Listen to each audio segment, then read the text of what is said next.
Dubbed the King of the Pirates, the arch-pirate, and one of the most notorious pirates of his time, Henry Avery was only active for 2 years, yet captured the imagination of many. He is said to have inspired many pirates like Blackbeard and Bartholomew Roberts with his exploits, in which he showed it was possible for a pirate to retire with his stolen fortune. Henry Avery was born here, the village of Newton Ferrers, near Plymouth, sometime between 1653 and 1659. Parish records suggest that Avery was born to John and Anne Avery in the well-established Devonshire family, the Averys. His early life, overall, is very much a mystery, with much of what is known about the man being speculation with little concrete evidence, although we do know that he was baptised on the 23rd of August 1659, which gives us some indication to when he was born.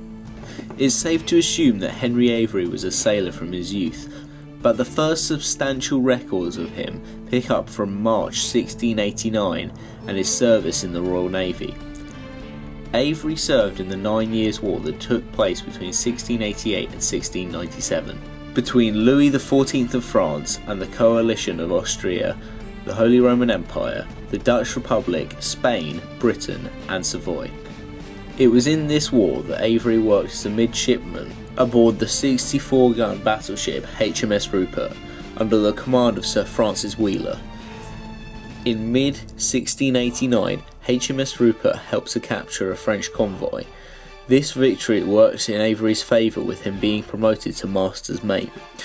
A year later, in June 1690, he was invited by Sir Francis Wheeler to help on his new ship, the 90-gun HMS Albemarle.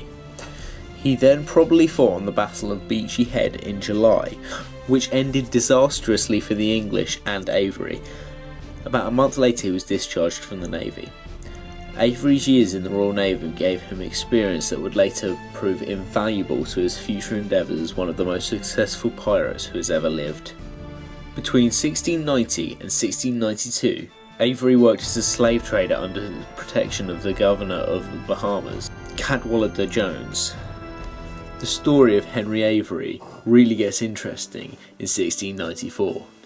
He found himself first mate of the Charles II, a privateering vessel hired to plunder French ships in the Atlantic. The mission was slow to start, however, and the crew languished in a Spanish port for several months without being paid and without being able to gain access to the documents needed to do the work they were doing. Avery took advantage of the crew's low morale and led a mutiny on the 7th of May 1694, taking over the Charles II bloodlessly. The crew named him the captain and he renamed Charles II the Fancy. It was this event that began an incredibly successful piratical career. Avery's days of piracy started by him and his crew sailing to the tip of southern Africa with multiple raids along the way. The first raid of the Fancy came as they ransacked 3 English ships off the coast of Cape Verde. 9 men from these ships were persuaded to join Avery's crew, bringing the total up to 94 men aboard the Fancy. They continued to plunder their way along the African coastline for the next few months, capturing French and Danish ships and picking up new recruits.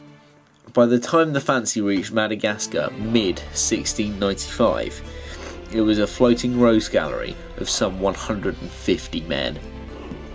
Avery's early successes earned him the complete respect of his men, and as they resupplied and rested in St. Augustine's Bay in Madagascar, Avery set his sights on a different, much larger treasure than what they had been used to plundering.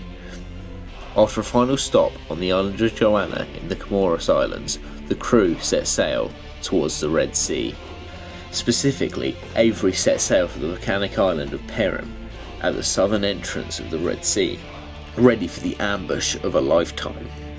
Avery planned on ambushing the Grand Mughal's fleet in its return to India after a pilgrimage to Mecca.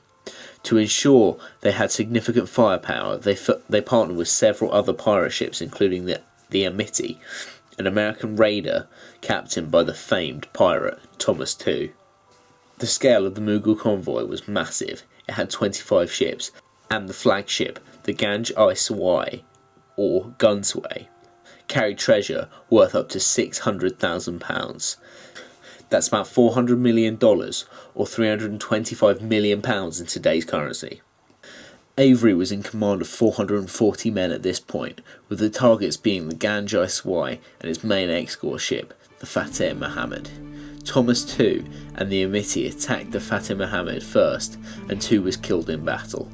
Soon after, the Fancy managed to catch up with the Fateh Mohammed and take it with ease, with many of the crew easily surrendering. Many people argue that this was due to the fact that it was heavily weakened after the fight with the Amiti. The ship was carrying an estimated £50,000 in gold and silver, which, although a lot of money, was nothing in comparison to the grand prize that Avery was after. Avery and his men then resumed the hunt for the Ganjai Swai. The remaining ships caught up on September the 7th, ready to raid the fleet's flagship. The Ganjai Swai was much more capable of defending itself than the Fateh Mohammed, and it was the biggest ship in all of India, boasted several dozen cannons and 400 riflemen. Avery gambled on his luck by attacking. Amazingly, one of the first cannon volleys managed to take down the Ganjai Swai mainmast. Then one of the Ganjai Swai cannons exploded, killing some and demoralising much of the crew. This gave Avery and his men the vital chance they needed to board the ship, and a fierce hand-to-hand battle then took place, and the crew of the Ganjai Swai were driven back after their captain abandoned them. One account even states that this cowardly captain ran below deck and ordered a group of slave girls to fight in his place. After the pirates had dispatched the leaderless Mughal resistance, then ransacked the ship, they brutalised its passengers. The men were tortured and killed, and the women were repeatedly raped. Avery's men spent a week on ship plundering it for its treasure, and after dividing the spoils, they set sail for the pirate-friendly Bahamas for a short-lived rest.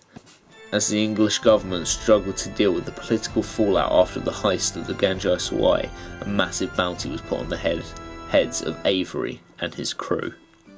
The crew scattered across the world to avoid being captured, and although many of the men who were part of the crew were found and arrested, not much is known about what happened to Henry Avery himself after the Ganjai Swai heist. He is believed to have been able to retire with his massive profit, but that is about all that's agreed on about his post-pirate life. Some say he retired to Ireland under the name of Benjamin Bridgman. Others claim that he went back to Madagascar and started an anarchist pirate colony called Libertalia, while others claim he returned to England and lost his riches to corrupt merchants, dying a poor and anonymous man.